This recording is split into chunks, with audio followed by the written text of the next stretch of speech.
Pemirsa, aparat kepolisian kembali memburu pelaku penusukan Kapolsek Pelepati yang juga menyandera 7 polisi di Bungo Jambi.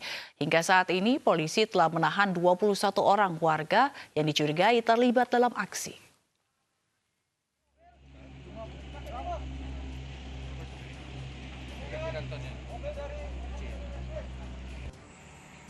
Puluhan aparat Polres Bungo dan Polda Jambi bersenjata lengkap bergerak menuju kampung Belukar Panjang, Desa Batu Kerbau, Rabu sore. Polisi kembali mengejar pelaku penyanderaan 7 anggota polisi dan penusukan Kapolsek Pelepat AKP Suhendri. Kasus penusukan dan penyanderaan ini bermula saat ratusan warga kampung Belukar Panjang, Desa Batu Kerbau menghadang Kapolsek Pelepat dan anggota Polres Bungo yang akan menyelidiki penambangan emas ilegal. Polisi bergerak pada Minggu malam ke lokasi setelah adanya laporan kegiatan tambang ilegal yang menggunakan ekskavator.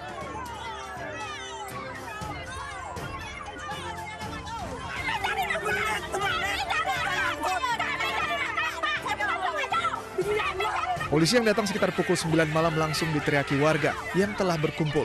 Warga menolak adanya penyelidikan oleh kepolisian karena tambang emas ini merupakan mata pencarian mereka untuk menghidupi keluarga.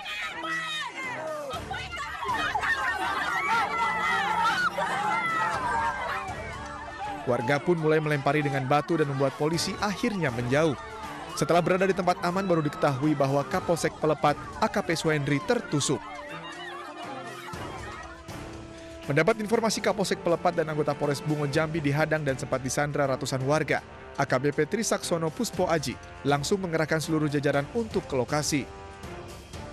Tim gabungan Polres Bungo bersama Polda Jambi dan Kodim 0416 Bute berhasil mengevakuasi Kapolsek dan anggota Polres Bungo Jambi pada Senin dini hari sekitar pukul 3.30. Sudah lakukan pemeriksaan beberapa orang untuk mengetahui siapakah pelaku dari maupun orang-orang yang memprovokasi terhadap kegiatan tersebut. Saat ini polisi telah memeriksa 21 orang terkait penyanderaan 7 anggota polisi dan penusukan Kapolsek Pelepat AKP Suhendri. Salah satu saksi yang diperiksa adalah Kepala Desa Batu Kerbau. Dari Kabupaten Bungo Jambi, Budi Utomo, iNews melaporkan. Direktorat Tindak Pidana Cyber Barreskrim Polri menangkap penculik anak di Cikarang, Kabupaten Bekasi, Jawa Barat. Usai menangkap penculik, polisi menemukan 2 korban di rumah kontrakan pelaku. Usai dibebaskan, 2 korban penculikan bertemu dengan keluarganya. 2 korban diculik pelaku selama 4 tahun. Selama diculik, korban dipaksa pelaku mengemis dan mengamen. Modus yang dilakukan tersangka yakni mengajak salah satu korban yang telah diculik selama 4 tahun untuk berkeliling mencari korban baru dengan menggunakan angkutan kota. Ini adalah kasus penculikan terhadap anak di bawah umur. Ya, dengan tersangka juga prihatin alias Ahmad Soki. Korban ini ada 2. Yang pertama ya sudah 4 tahun, jadi sudah 4 tahun berpisah dari keluarganya dengan orang tuanya dan keluarganya. Sedangkan yang satunya 1 tahun lebih. Jadi yang sekarang telah ditemukan orang tuanya dan sudah bertemu mereka adalah korban yang telah hilang 1 bulan yang lalu, 1 bulan lebih. Atas perbuatannya, pelaku dijerat pasal berlapis tindak pidana melarikan perempuan di bawah umur, yakni pasal 332 KUHP dengan ancaman 7 tahun penjara, pasal 82 Undang-Undang Nomor 35 Tahun 2014 dengan ancaman 15 tahun penjara. Dari Jakarta, Nadia Valeri, iNews melaporkan. Pemirsa, seorang janda ditemukan tewas dalam warungnya dengan seuntai kabel dan nyaris tanpa busana. Kejadian tersebut menghebohkan warga kampung Sidobinangun, Kecamatan Seputih Banyak, Kabupaten Lampung Tengah.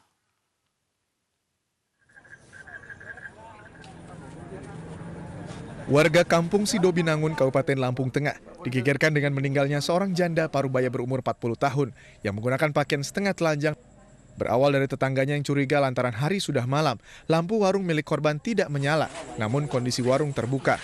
Karena tidak ada jawaban setelah dipanggil, tetangga korban mencoba masuk, namun ia menemukan korban sudah tidak bernyawa. Saya melihat Ibu Susri ini udah tergeletak dengan keadaan setengah telanjang, terus mukanya ditutup pakai boneka. Terus seketika itu saya langsung shock, terus saya lari keluar, saya minta pertolongan sama tetangga. Bagian leher itu terdapat jeratan tali kabel itu. Ya. Kemudian ada luka lecet di bagian kaki kanan itu. Ya. Sampai telapak dan pergelangan kaki itu ada luka lecet di bagian kanan. Kasus ini sudah ditangani Polsek Seputih Banyak dan petugas langsung melakukan olah TKP dan mengumpulkan beberapa saksi. Dari Kabupaten Lampung Tengah, Lampung, Roy M. Perleoli, iNews melaporkan. Seorang pria di kawasan Kemang, Jakarta Selatan ditangkap tim Satres Narkoba Polres Metro Jakarta Selatan karena menanam ganja di rumahnya. Pelaku terancam hukuman 20 tahun penjara.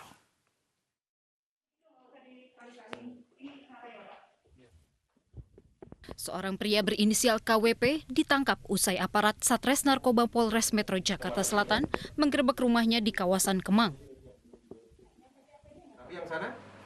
Dari penggerebekan, polisi menemukan satu ruangan tempat menanam ganja yang dilengkapi dengan penerangan khusus. Pelaku juga memiliki bahan baku pengganti tanah dan pupuk untuk menyuburkan tanaman ganja miliknya. Selain itu, polisi juga menemukan 6 pohon ganja berusia 4 bulan yang bibitnya dibeli pelaku dari Belanda melalui situs online dengan harga Rp60.000 serta 1 plastik besar ganja hasil panen siap pakai. Di sini ada 3 pohon ganja di daerah Kemang ini, daerah Kemang. Menanam pohon ganja ada 6 batang dan juga daun-daun kering narkotika jenis ganja sebanyak 79 gram. Dan juga ada bahan pupuk dan lainnya.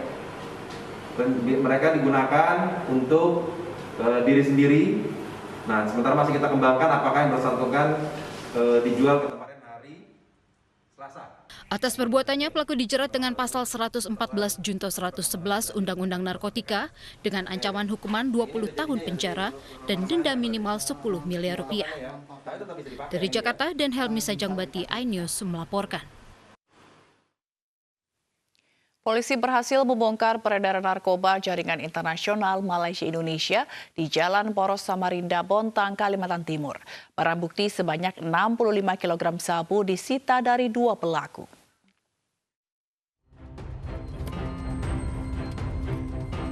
Petugas kepolisian menggeledah bagasi belakang 2 unit mobil yang melintas di Jalan Poros Samarinda, Bontang, Kalimantan Timur. Hasilnya, petugas menemukan 65 bungkus sabu dengan berat masing-masing 1 kg. Sabu disembunyikan pelaku di bawah bagasi dan bagian dalam pintu mobil. Kedua pelaku yang merupakan warga Sulawesi Selatan dan Kalimantan Utara berperan sebagai kurir. Sangat memilukan. Bangsa kita sedang menghadapi COVID-19, tapi para oknum pelaku kejahatan narkoba ini memanfaatkannya untuk menjalankan aksinya dengan gencar. Pengungkapan ini bermula dari informasi masyarakat bahwa ada pelaku yang akan membawa narkotika jenis sabu dari Kabupaten Bulungan Tanjung Selor, Kalimantan Utara ke kota Samarinda, Kalimantan Timur. Kedua pelaku kini telah ditahan dan terancam hukuman mati. Dari Balikpapan, Kalimantan Timur, Mukmin Aziz, iNews melaporkan.